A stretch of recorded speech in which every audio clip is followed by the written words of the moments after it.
भक्तामर प्रणत मौलिमणि प्रभाणा मुद्युत कंदलित पाप तमोवितानम सम्यक प्रणम्य जिन पाद युगं युगादा वलंबनम भव जले पततांजनाना यह संस्तुतः सकल वाङ्मय तत्त्वबोधा दुद्भूत बुद्धिपटभिः सुरलोकनाथैः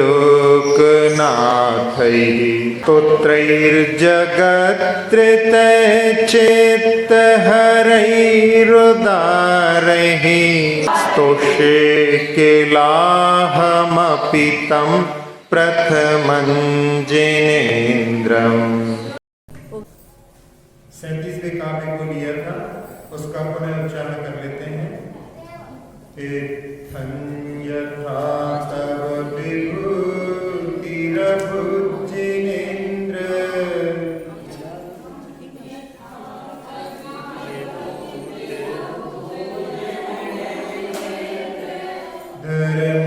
धर्मोपदेशन विधौ न तथा परस्य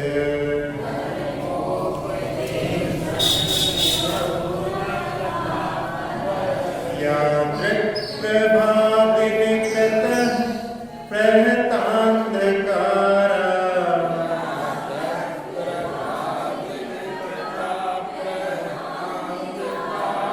तादृक्कुतो ग्रहगणस्य विकासिनोऽपि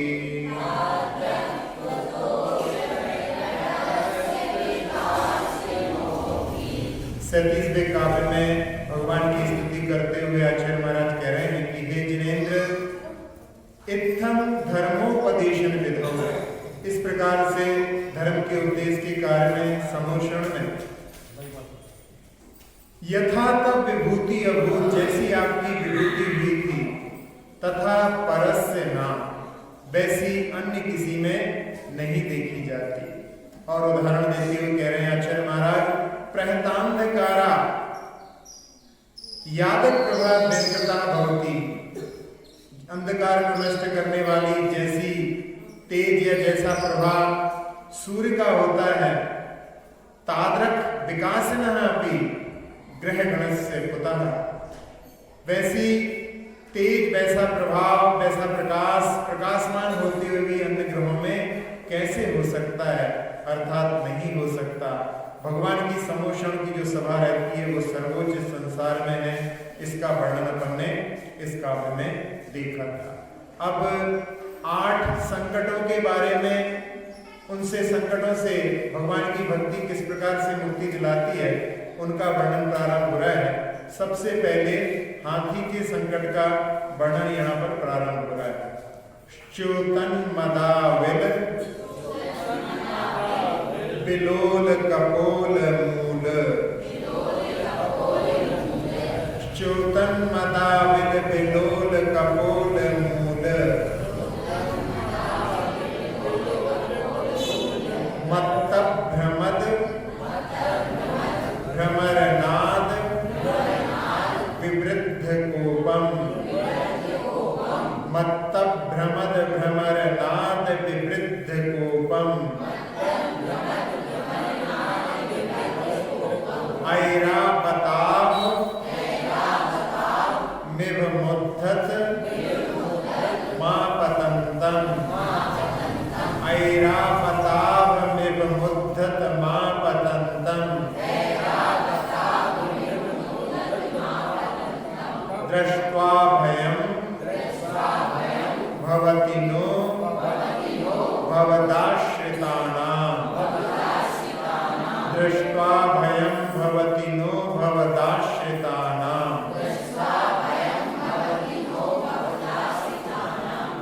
च्युतन्मदाविल बिलोल कपोल मूल,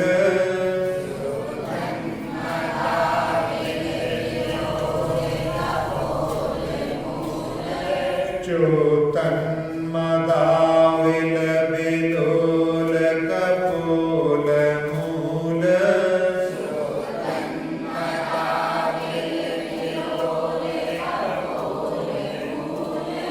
मत्त भ्रमद भ्रमर नाद विवृद्ध कोपम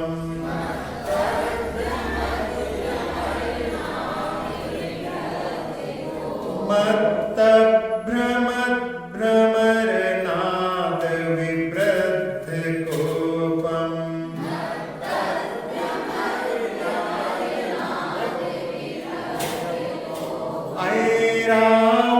ऐरावताभमेव मुद्धत मापतन्तम्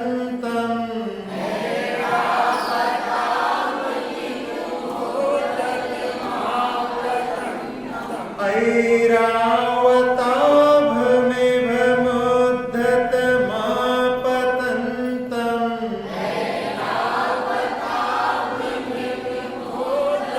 मापतन्तम् दृष्ट्वा भयं भवति नो भवदाश्रितानाम्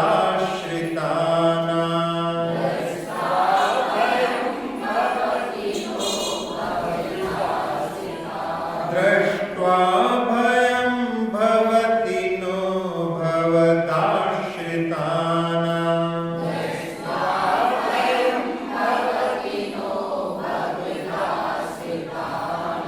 वर्तमान युग में 8 प्रकार के संकटों का वर्णन जो हाथी सिंह आदि का अपन देखेंगे, और द्रव्यान युग में 7 प्रकार के भयों के बारे में आता है।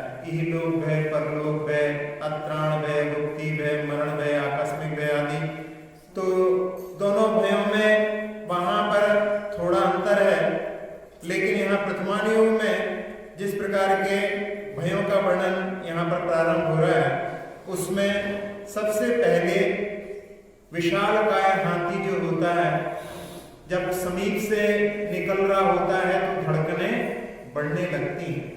तो उसके लिए यहाँ पर आचार्य महाराज कह रहे हैं, भवदाश्रितानाम, जिसने भगवान आपका आश्रय लिया है, ऐसे व्यक्ति के लिए च्योतन मदाविल बिलोल कपोल मूल, जिसके मद झर रहा है। आविल यानी होता है मटमेला, मद का रस, और बिलोल कपोल मूल, जो कपोल का मूल, गाल का नीचे का मूल रहता है, वो हिल रहा है। जब कोई दौड़ता है तब उस समय में उसके गाल हिलते हैं, तो पीछे का पोर्शन वहां पर आगे पीछे होता है।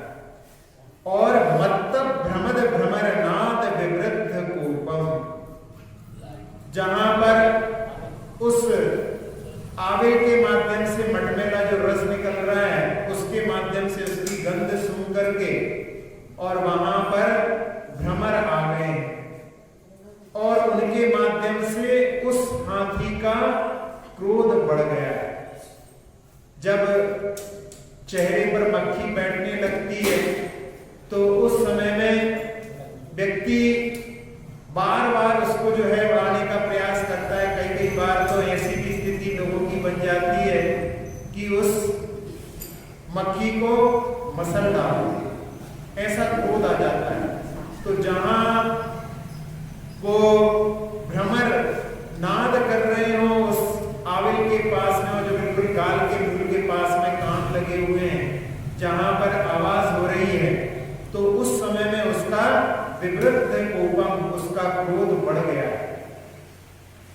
ऐरावताभम, ऐरावत के समान, ऐरावत जो हाथी होता है वो तो विक्रिया के माध्यम से आभियोग जाति के देव बनाते हैं।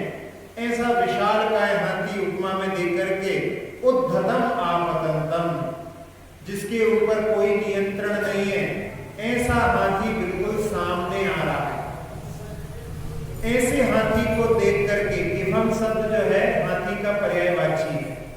हाथी के कई नाम होते हैं, उसमें इभम शब्द भी हाथी के लिए आता है। तो ऐसा हाथी भी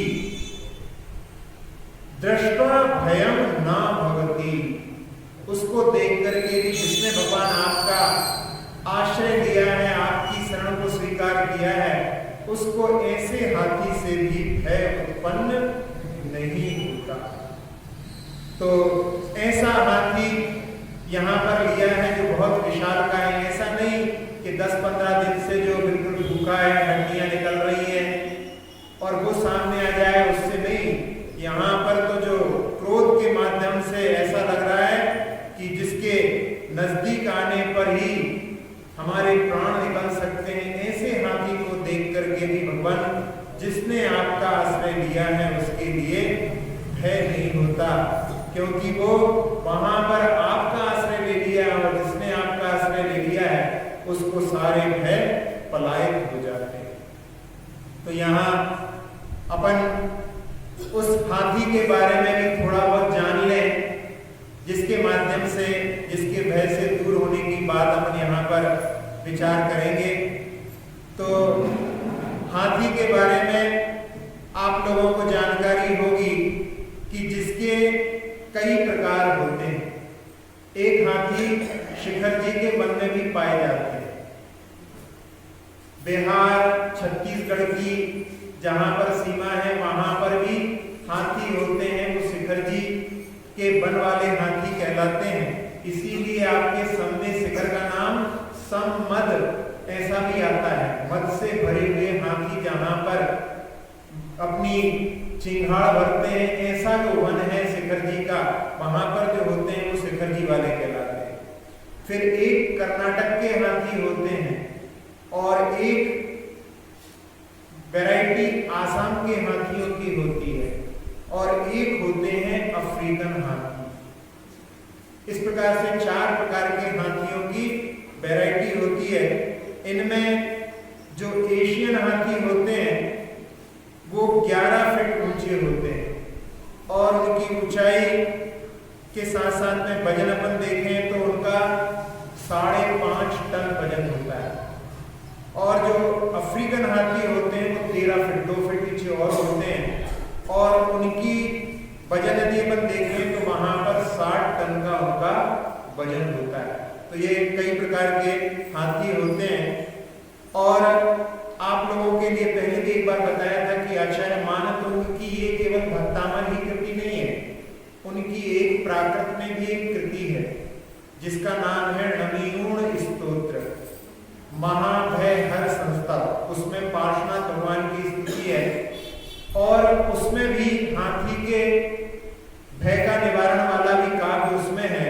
अपन उसको भी यदि देखें यहाँ पर, शशि धवल दंत मुसलम दीह कर लाल बड्डी उच्छाहम महु पिंग नयन ज्वलम ससलल नव जलहरायारम भीमं महागैंदम अच्छासन्नम पितेन विगणन्ति ते तुम चलन ज्वेलम मुणवै तुंगन समलीना।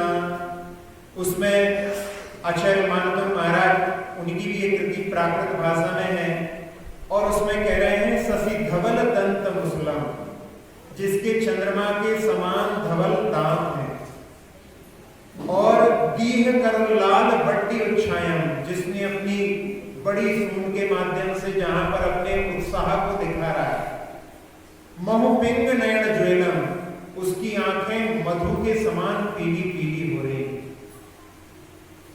ससलल नव जलहरायारम, पानी से भरे हुए नए नए बादलों के समान जो दिखाई देता है।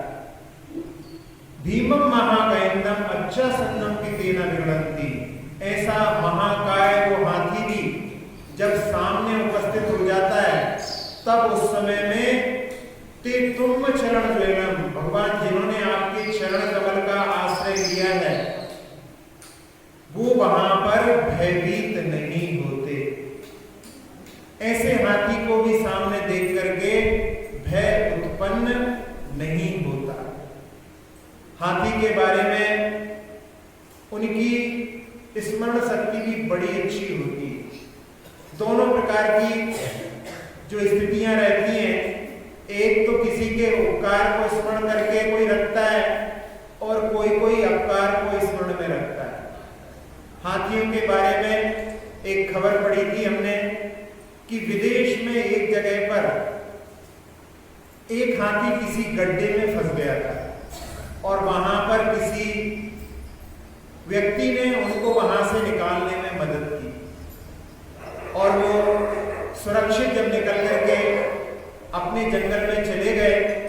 परिवार वाले तो भूल गए, लेकिन ऐसा हुआ कि जिस व्यक्ति ने उनकी वहां पर मदद की थी, उनको निकाला था, उसी व्यक्ति की जब मृत्यु हुई तो उन हाथियों को कौन इन्फॉर्म करने वाला है, कौन बताने वाला है, शोक समाचार देने वाला है, लेकिन उनका समुदाय वहां पर उनके घर पर पहुंच गया। मतलब जिन्होंने उनकी रक्षा की थी, उनके मरण होने की बात उनके लिए वहां पर महसूस हो गई और वो वहां पर पहुंच गए और एक प्रकार से उन्होंने अपनी संवेदनाएं वहां पर प्रकट कर। तो ऐसी घटनाएं भी हाथी की स्मरण शक्ति के साथ साथ में। और बताया जाता है कि मुक्ति कमना गजे गजे, ऐसे हाथी होते हैं जिनके सबके गंडस्थल में वहां पर मोती नहीं होते, और उनका कोई मुखिया होता है, उनके पास में ऐसी सामर्थ होती है कि वहां पर मोती उत्पन्न हो जाते हैं, गज मोती जिसको कहते हैं। और साथ ही साथ में उनके पास में अपनी नाक के माध्यम से, सूंड के माध्यम से ऐसी सामर्थ होती है कि बहुत दूर से वो एहसास कर लेते हैं कि इस दिशा में पानी है और उस दिशा में वो आगे बढ़ते हैं और उनको वहां पर पानी आने की प्राप्ति हो जाती है। तो ऐसे हाथियों के बारे में एक बार एक जगह पर जो महावत पंचकल्याणक आदि में भी आते हैं, उस समय में एक बार ऐसा हुआ कि एक युवा हाथी था 30 साल का, वैसे इनकी उम्र 100 साल होती है अभी जो चल रहे हैं हाथी, तो उस समय में 30 साल का हाथी था और पिता ने उनकी जो मुख्य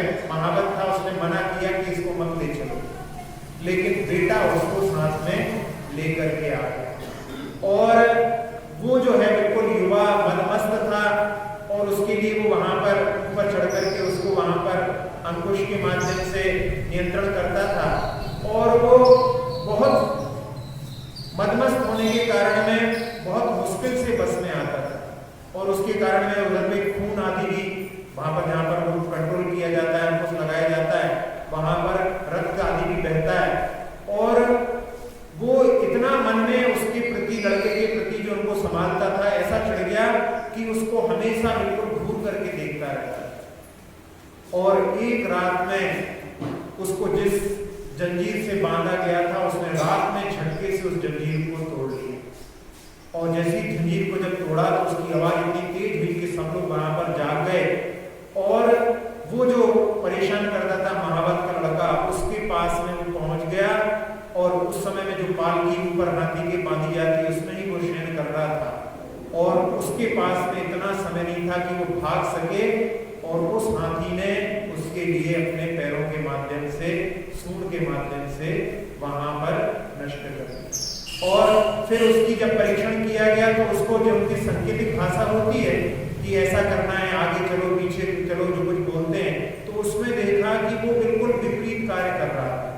तब उस समय में जो महावत था उन्होंने कहा कि ये हाथी तो पागल हो गया है और उसको वहां पर गोली से शूट करके मार दिया गया। उस समय में महावत हाथी के लिए रो रहा था कि मैंने मना किया था इसको मत लेकर के आओ, लेकिन ये नहीं माना, इसको लेकर के आया और उसका परिणाम ये हुआ कि उसके पुत्र का ही वहां पर देहांत। तो ऐसे हाथियों के बारे में अपन जानकारी इस काव्य के माध्यम से जानने का प्रयास कर रहे हैं। हाथी भी संलिग्ना को धारण करते हैं। अंत समय में सभी पशु, आप लोगों ने सुना होगा जब संलिग्ना का प्रकरण चालू हुआ था उस समय में कि सारे पशु अंत समय में भोजन आदि छोड़ देते हैं। एक एंडरसन नाम के एक शिकारी हुए हैं जिन्होंने पहले शिकार किए, लेकिन बाद में उनको समझ में आया और उन्होंने कहा कि पशुओं का संरक्षण प्रकृति के संरक्षण के लिए आवश्यक है, तो बाद में उन्होंने संरक्षण के उसमें भी जुड़ गए थे। और कर्नाटक में अन्नारमुट्टी नाम की नदी है, उसके पास में वहां पर एक उनका विदेश का कोई व्यक्ति आया था और उसने एक हाथी को वहां पर पत्थर मारा, लेकिन उस हाथी ने कोई भी प्रतिकार नहीं किया। तो उसने व्यक्ति ने कहा कि कैसा ये इंडियन हाथी, कैसा खरगोश जैसा बिल्कुल पीठ दिखा रहा है। फिर उसने उसको संभाला, कहीं बात ना बिगड़ जाए, हाथी के माध्यम से कारादी का क्षतिग्रस्त ना हो जाए, उसको वो लेकर के गया। शाम को फिर लौट करके आए और लौट करके आने के बाद में फिर उसने वहां पर उनके लिए पत्थर मारा। तो फिर जैसे जैसे उसको संभाल करके वो लेकर के गया। मन में वहां पर विचार कर रहा था कि ये हाथी जरूर कोई बात होनी चाहिए, ये प्रतिकार क्यों नहीं कर रहा है। फिर जो वृद्ध लोग होते हैं हाथी की, जिनको जानकारी थी, उन 2 लोगों को ले जाकर के दूसरे दिन वहां पर देखा। तो उस समय में उन वृद्ध लोगों ने बताया कि अब ये हाथी आखिरी समय में अपने मरण के निकट है, इसलिए बिल्कुल शांत हो गया है। और वो गन्ने लेकर के गए। वैसे बहुत डर लग रहा था, एक हाथ में रिवॉल्वर भी थी, और गन्ने को उसकी तरफ किया तो उसने गन्ने को ले लिया। और गन्ने को खाने के बाद में, 1-2 गन्ने खाने के बाद में फिर वो दूसरे दिन गए। दूसरे दिन वहां पर उसने एक ही गन्ना लिया, दूसरे गन्ने को उसने उस पर छू करके छोड़ दिया। फिर तीसरे दिन फिर प्रयास किया तो उसने कुछ भी नहीं लिया। तो वहां पर जो वृद्ध लोग थे उन्होंने कहा कि बस इसने अब खाना पीना छोड़ दिया है, अब ये अपनी समाधि करेगा, आखिरी समय में मरण का वर्ण करेगा। और जब चौथे दिन उन्होंने जाकर के देखा तो वहां पर नहीं मिला। वहां पर एक नदी के आगे एक पोखर थी, वहां पर वो हाथी बिल्कुल मरणासन अवस्था में वहां पर पहुंच गया होगा और उसने वहां पर अपने प्राणों का विसर्जन कर दिया। तो इस प्रकार से वो जो एक अंग्रेज जो व्यक्ति था एंडरसन, उसने भी वहां पर कहा कि देखो ये हाथी भी अंत समय में संलेखना जैसी प्रक्रिया को अपने जीवन में अपनाते। तो यहाँ पर अपन इस हाथी के जो विशिष्टताएं हैं उनको भी अपन साथ साथ में देखते चले। अब यहाँ अपन ने कहा इस काव्य में माध्यम से कि ऐसा हाथी भी यदि सामने उपस्थित हो जाए तो भगवान का जिसने आश्रय लिया है उसके लिए कोई भय नहीं होता। एक बार एक जगह पंचकल्याण चल रहा था और उस समय रथ में उन हाथियों को जोत दिया गया और उसी बीच में वो हाथी वहां पर मदमस्त हो गया, हिलने लगा, इधर उधर होने लगा। और जैसे ही वो उसकी स्थिति को देखा तो वहां पर उसके मदजल जो झर रहा था, आगे जिसको अपन पढ़ रहे हैं, उसके माध्यम से वहां पर मधुमक्खी और भ्रमर वहां पर आ गए। तो महावत ने एक कंडे को लेकर के उसको जला करके उसके धुएं के माध्यम से इनको दूर करना है, नहीं तो इसके माध्यम से इसका और जो है मद बढ़ जाएगा और उसके माध्यम से पंचकर्णा की यहाँ पर फेरी होना है वो संभव नहीं हो पाएगा। वहां पर गोलियां भी चल रही थी, वहां पर गोलियों में तो आखिरी तक गोलियों में वहां पर प्रयास करते रहते हैं। कहावत भी कहते हैं कि नींबू अमिया बानिया गल मस्कत रस दे, इनका जितना दबाव उतना जो है रस प्राप्त होता है। ऐसी वहां पर गोलियों में भी लोग लगे हुए थे और लोगों ने गोलियां ले ली, उसके ऊपर चढ़ गए। तो उन्होंने कहा कि भैया ये हाथी तो अब जो है कंट्रोल से बाहर जा रहा है, सब लोग नीचे उतरो। फिर भी कहा नहीं, हमने गोली ली है। तो वहां पर कुछ लोगों ने बोला कि ये गोली बंद कर देगा। तब जैसे तैसे लोग वहां से उतरे और सारे लोग एक साथ में मिलकर के वहां पर महामंत्र इस काव्य का सब लोगों ने उच्चारण और पाठ किया। वैसे कहते हैं कि हाथी जल्दी से यानी बदमस्त होता नहीं है और जल्दी से शांत होता नहीं है, लेकिन वहां पर महामंत्र और मंत्र के प्रभाव से ऐसा हुआ कि वो हाथी का मद शांत हो गया और 7 फेरियां भी अच्छी तरह से संपन्न हुई। तो ऐसी स्थिति जहां बनती है वहां पर यही कहा गया है कि भवदास श्रदाना, भगवान आपका जिसने आश्रय लिया है उसको ऐसे हाथी से भी भय उत्पन्न नहीं होता। कई ऐसे भी प्रसंग हो जाते हैं, छोटी सी घटना के माध्यम से बड़ी क्षति हो जाती है। एक बार एक हाथी एक तालाब के पास में बैठा हुआ है और वहां थोड़ी दूर पर 2 गिरगिट आपस में लड़ रहे थे। लोगों ने सोचा इन गिरगिटों से क्या होने वाला है, और वो गिरगिट लड़ते लड़ते लड़ते उस हाथी के पास पहुंच गए, उसके कान में घुस गए और उसके कान में घुसे तो हाथी एकदम बिल्कुल घबरा गया और उसका ऐसा हो गया कि वो बिल्कुल पागल जैसी, उसको ऐसा सबको भी लगता, कई बार कान में कोई चीज चली जाए, निकालने के बाद में भी ऐसा लगता है कि अभी भी बनी हुई है। ऐसी स्थिति उसकी हो रही होगी और वो इधर उधर करते करते उसने कई तो पेड़ तोड़ डाले और बाद में उस जो बांध था वहां पर, उस बांध की दीवार को भी उसने तोड़ दिया। पूरा का पूरा पानी जो है गांव में घुस गया, पूरा गांव डूबने आ गया। तो ऐसी स्थिति, छोटी सी घटना, वहां पर लोगों ने इसको ध्यान नहीं दिया। इतनी छोटी सी घटना भी कितनी बड़ी दुर्घटना के लिए कारण बन जाती है। तो ऐसे बलशाली हाथी के स्थिति में जब कभी ऐसी स्थिति बनती है, सामने जब वो हो जाता है, तब उस समय में भी भगवान की स्तुति करने से किस प्रकार से उससे मुक्ति मिल सकती है, ये कुछ उदाहरणों के माध्यम से हम यहाँ पर देखने का प्रयास कर रहे हैं।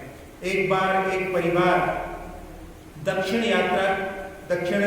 क्षेत्रों की यात्रा पर गया था, दक्षिण के तीर्थों में। वहां पर दक्षिण में कई जगह ऐसी हैं जहां पर जंगली हाथी के निवास हैं और वो कई के निवास तो जो है मेन रोड के आसपास नहीं है। तो वहां से निकलने में कई बार ऐसी स्थितियां बन जाती हैं कि व्यक्ति कई बार उसमें फंस जाते हैं। एक बार एक परिवार रत्नागिरी के जंगलों में से जा रहा था और उस समय में 4 हाथी वहां पर ऐसे बिल्कुल जैसे इसमें बताया गया है, इस प्रकार की स्थिति में वहां पर थे और उनकी दूरी ज्यादा दूर नहीं थी, 100-150 फीट दूरी पर वो थे। निकलना जरूरी था क्योंकि दूसरा जो रास्ता था जिससे आए थे वो बहुत लंबा था। अब क्या करें, बहुत देर तक तो वहां पर वो लोग इंतजार करते रहे। फिर उनको याद आया कि भक्तामर का ये काव्य है जिसमें कि ऐसे हाथी के भी भय से भगवान की आश्रय लेने वालों को भय नहीं होता है। उन्होंने इस काव्य का पाठ प्रारंभ किया और 2-4 बार ही उन्होंने इसका उच्चारण कर पाए थे कि वो हाथियों को ऐसा जैसे कोई झटका सा लगा हो और सारे के सारे हाथी इनकी ओर देखने लगे। थोड़ा आगे बढ़े और इनको देखते हुए उस रास्ते से उतर करके उन्होंने रास्ता खाली कर दिया और ये लोग बिल्कुल निराबाद, जो यात्रा वहां पर बहुत देर से रुकी हुई थी, उनकी इसकी गति प्राप्त हो गई और वहां से निकल करके आगे के तीर्थों पर चले गए। तो ऐसी स्थितियां जब निर्मित होती हैं उसमें में भगवान की स्तुति, भगवान की भक्ति, ये भक्तामर का काव्य किस प्रकार से कार्यकारी होता है, ये इन उदाहरणों के माध्यम से हम समझ सकते हैं। एक कोई आरिका माता जी का संघ के बारे में भी सुना था। कौन सी माता जी का संघ है, क्योंकि दक्षिण की यात्रा पर तो बहुत सारी माता जी गई हैं। कौन सी माता जी का संघ था ये नाम से तो नहीं जानते हैं, लेकिन हुआ ऐसा था कि वहीं ऐसी कहीं जंगल में जहां पर उनके हाथियों के निवास थे, वहीं से उनको निकलना था। और उस समय में जब वो लोग निकलने लगे तभी उसी समय में वो हाथी वहां से आ गए। अब आरिका माताएं वहां पर बड़ी घबरा रही थी और उस समय में भी उनके लिए भक्तामर का यही काव्य सहारा था और उन्होंने उसका पाठ वहां पर प्रारंभ किया। और अचानक ही वहां पर बड़े बड़े कंटेनर जिनमें की कार रख करके ले जाते हैं, बहुत लंबी लंबी जो ट्रक होते हैं, वहां पर वो आ गए और ऐसी स्थिति निर्मित हो गई कि एक तरफ एक कंटेनर था, एक तरफ एक कंटेनर था, बीच में माताजी जो हाथियों का अवरुद्ध था वहां पर आराम से वो निकल गया और वो लोग उस क्षेत्र से बिल्कुल सकुशल आगे पहुंच गए। तो ऐसी घटनाएं जिसमें कि भगवान की भक्ति किस प्रकार से कार्यकारी होती है, हमें यहाँ पर इस काव्य के माध्यम से प्राप्ति हो रही है। पहले भी हमने एक बार एक उदाहरण सुनाया था कि एक तैमूरलंग नाम का एक क्रूर शासक हुआ है जिसने ऊटी के जंगलों में एक हाथी को नीचे गिरते देख करके, और उस समय में कोई व्यवस्था नहीं थी उसकी आवाज की रिकॉर्डिंग की, तो उसने वहां पर 100 से ज्यादा हाथियों को पहाड़ से गिरा करके और उनको मार करके वहां पर उनकी चिंगाड़ को, उनकी पीड़ा को सुन करके हर्ष की अनुभूति की। हिंसानंदी नाम का रौद्र ध्यान का ये पराकाष्ठा जैसा उदाहरण वहां पर घटित हुआ। तो ऐसे हाथी के प्रसंग में यहाँ पर जो हाथी होते हैं वो हाथी की पर्याय कैसे प्राप्त होती है। वैसे तो तत्वार्थ में माया तिर्यज्ञो नस्य, इसके माध्यम से बतलाया जाता है। और एक भावत्रय फलदर्शी नाम का एक ग्रंथ है, उसमें हाथी की पर्याय जिनको प्राप्त होती है उनके लिए लिखा है कि जो कभी भी ना किसी व्रत को धारण करते हैं, ना कभी उपवास धारण करते हैं, ना जिनका जब तब से कोई संबंध रहता है, ना कभी जो पूजन करते हैं, जिनका धर्म से गुरुओं की सेवा से कोई संबंध नहीं होता और जिनका केवल उद्देश्य अपने शरीर को ही पुष्ट बनाना होता है, ऐसे जीव ही हाथी की पर्याय को प्राप्त होते हैं। तो यहाँ के साथ साथ में जो त्रिलोक मंडन हाथी का वर्णन आता है आगम में, वो कैसे उस हाथी की पर्याय को प्राप्त हुआ है, इसके भी प्रसंग को अपने यदि देखें तो आप लोगों को मालूम होगा कि एक मृदुमती नाम के मुनिराज थे और हुआ ऐसा था कि पूर्व भव से कई भवों से जब आदिनाथ भगवान के साथ में दीक्षित हुए थे, जो उनके समय की बात वहां से उस भव से चली आ रही थी, और इनके साथ में भरत का जीव जो राम के सौतेले भाई रहे भरत, उनकी बात कर रहे हैं, भरत चक्रवर्ती की बात नहीं, वो और ये मृदुमती का जीव, ये दोनों साथ साथ में कई भवों से साथ साथ में जीवन अपना जीते आ रहे थे। और भरत का जीव हर भव में दीक्षा के लिए अपना प्रयास करता था, लेकिन मृदुमती जो थे उनका जो जीव था वो हमेशा धर्म के मार्ग से उनको रोक लेता था। और इस भव में ऐसा हुआ कि मृदुमती का जो जीव था वो छोटे समय में व्यसनों के कारण में माता पिता उलाहने को प्राप्त करते थे और उनके लिए माता पिता ने घर से बाहर निकाल दिया। बहुत समय के बाद में पुनः जब अपने घर में आया और अपनी माता से पानी पिलाने के लिए कहा, तो माता पानी पिलाते समय में बोलने लगी कि इतना बड़ा तो मेरा लड़का अभी हो गया होता। तो उस समय में वो कहता है कि मैं ही तुम्हारा लड़का हूँ। फिर उस समय में माता, जिन्होंने बहुत समय तक उसके विरह को सहन किया था, उसको अपने घर में पुनः रख ली थी, लेकिन फिर भी उसकी आदत नहीं सुधरती, वो चोरी आदि करता रहता है। एक बार चोरी करने के लिए राजा के यहाँ जाता है, राजा के यहाँ चोरी करता है। उस समय में आवाज सुनाई देती है उसको और वो आवाज को ध्यान से सुनता है, तो राजा अपनी रानी से बात कर रहे थे। उस समय में राजा कह रहे थे कि कल सुबह मैं दीक्षा लूंगा और तुम रुदन मत करना, क्योंकि संसार में सारे संयोग विप्रयोगांता होते हैं, संयोग तो कभी ना कभी वियोग में ढलना ही है। यदि हो सके तो तुम भी इस पर रास्ते पर चलो, यदि नहीं चल सकते हो तो कम से कम आर ध्यान मत करना। तो वहां पर वो मृदुमती नाम का जो चोरी करने के लिए आया हुआ है वो पुरुष, वहां पर उसके मन में लगता है कि देखो ऐसा इनके पास में वैभव है और ऐसे वैभव को तो ये छोड़ करके जा रहे हैं और मैं इस वैभव के चक्कर में कहां कहां की खाक छानता रहता हूं, और उसके मन में वैराग्य उत्पन्न हो जाता है। वो भी दीक्षा ले लेता है और दीक्षा लेने के बाद में भ्रमण करते हुए एक जगह पर ऐसा हुआ कि एक मुनिराज ने 4 महीने का चातुर्मास में उपवास किया और एक पहाड़ के ऊपर वो विराजित थे।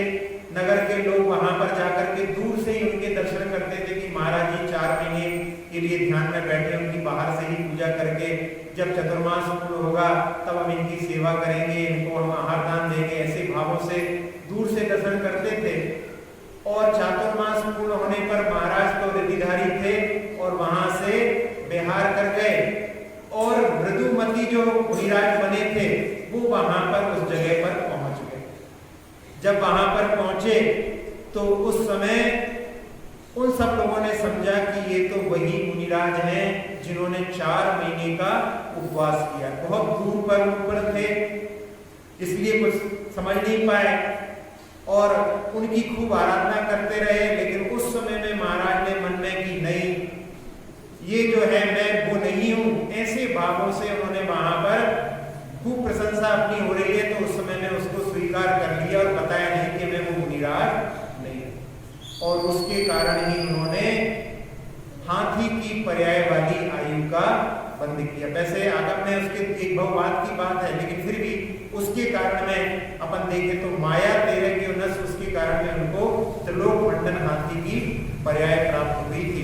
बाद में जब भरत उनके लिए वहां पर पकड़ लेते हैं, बांध लेते हैं और उस समय में उनको देख करके उसको जाति स्मरण हो जाता है, तब फिर वहां पर बिल्कुल शांत हो जाता है। और जब केवली की गंध कुटी में वो जाते हैं, उनके उपदेश को सुनते हैं, तो उस समय में अणुव्रतों को धारण करके और फिर अंत में समाधि करके पुनः उसी स्वर्ग में जाकर के वो उत्पन्न होते हैं। तो ये त्रिलोक मंडन की जो हाथी की कथा है, अपन इस काव्य के साथ में इसको भी देख लें। और एक प्रसंग बरांग चरित्र का भी आता है। बरांग चरित्र जो कि नैमिनाथ भगवान के शासन काल में एक राजकुमार हुए हैं, एक उनके मुख्य गणधर हुए हैं वरदत्त। उन वरदत्त के उपदेशों से जिन्होंने अणुव्रतों को धारण किया था, वो बरांग कुमार नाम के राजकुमार थे। वो अपने राज्य से अपने सौतेले भाई के कारण निकल करके और एक घोड़े के माध्यम से वहां पर घोड़ा कुएं में गिर जाता है और ये बिल्कुल ऐसी हालत में वहां पर अपने आप को बचाते हैं, उस कुएं से बाहर निकल करके और थोड़ा सा आराम करने के लिए लेट जाते हैं।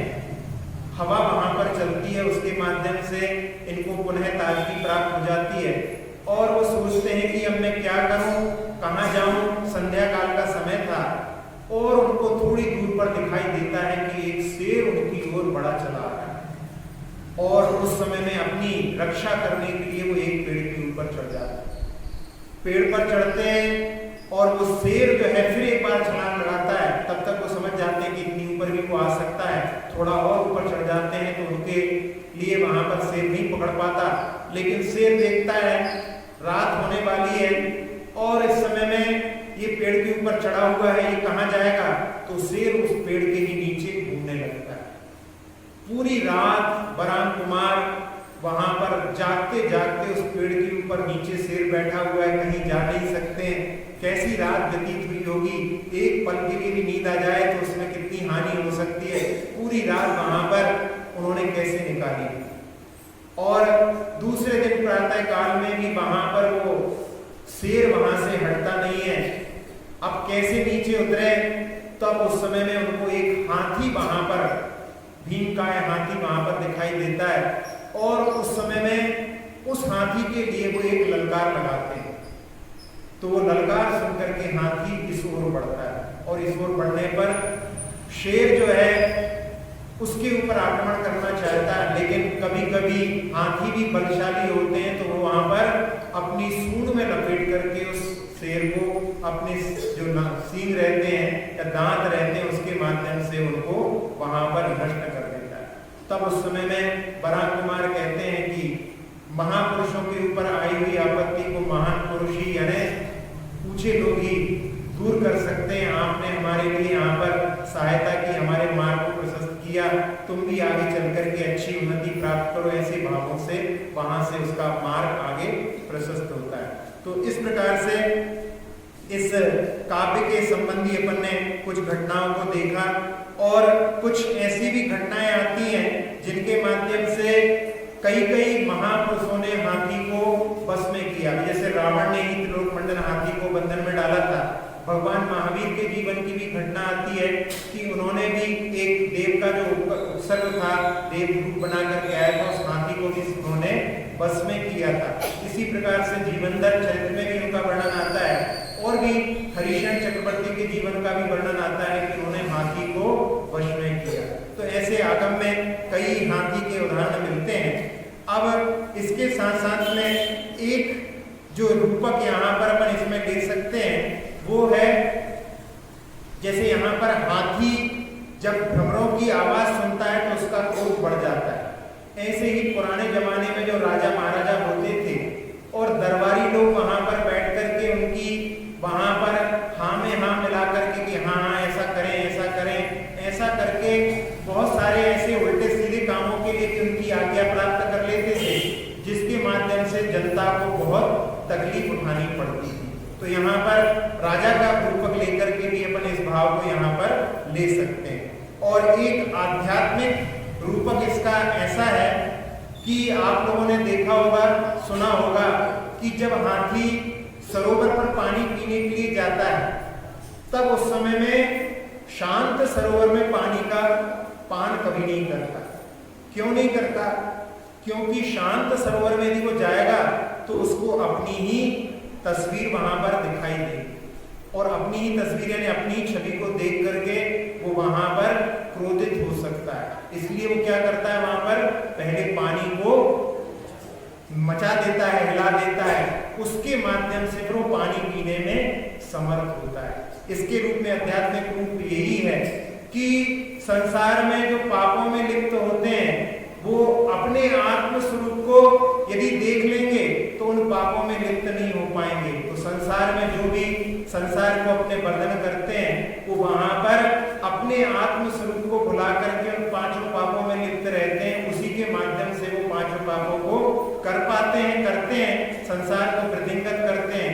और जो अपनी एक बार अपनी झलक को देख लेता है, अपनी छवि को देख लेता है, फिर उसके लिए पांचों पापों से विरक्ति प्राप्त हो जाती है, वो उनसे ऊपर उठ जाता है। तो ऐसे इस भाव को साथ में लेकर के अपन इस काव्य के पद्यानुवाद को देखते हैं।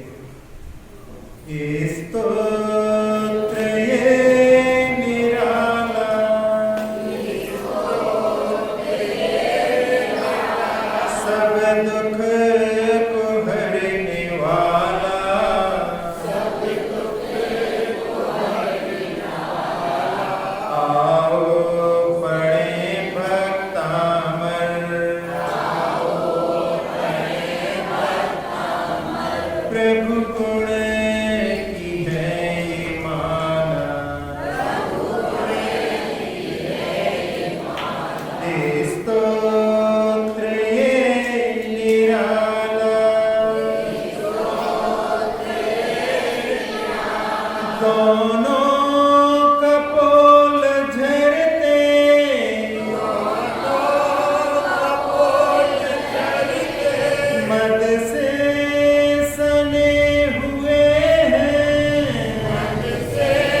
जो धन खर्चे मूड मरकर हाथी होएंगे लांबी लटके सूंड।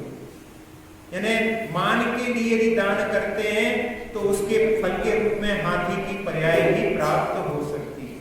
तो उसमें मुनि सुब्रतनाथ और पद्म भगवान, दो भगवानों का नाम आता है। और साथ ही साथ में नवीनाथ भगवान को जो वैराग्य हुआ था उसमें वो हाथी के ऊपर वन विहार के लिए निकले थे, हाथी के ऊपर बैठे हुए थे।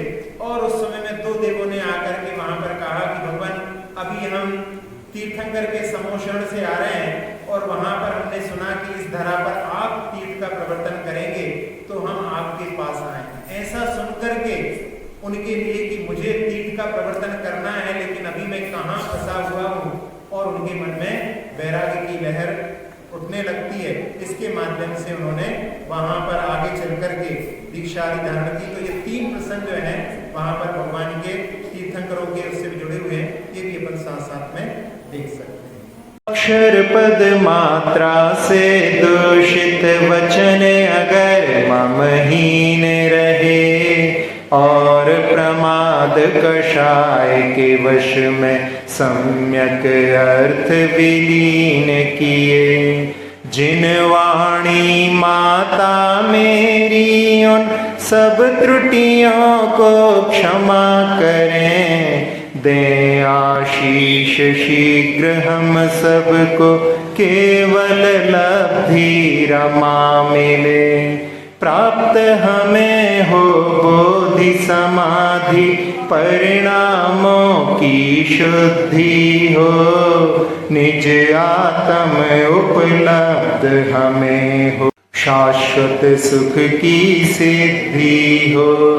चिंतित वस्तु दात्री माता चिंतामणि उपमा भाती, करो वंदना पूर्ण विनय से चरण रखूं मैं ये पाती। कर जिन वाणी स्तुति तन की ममता टार, महामंत्र का जाप अब सभी जपें नभ बार।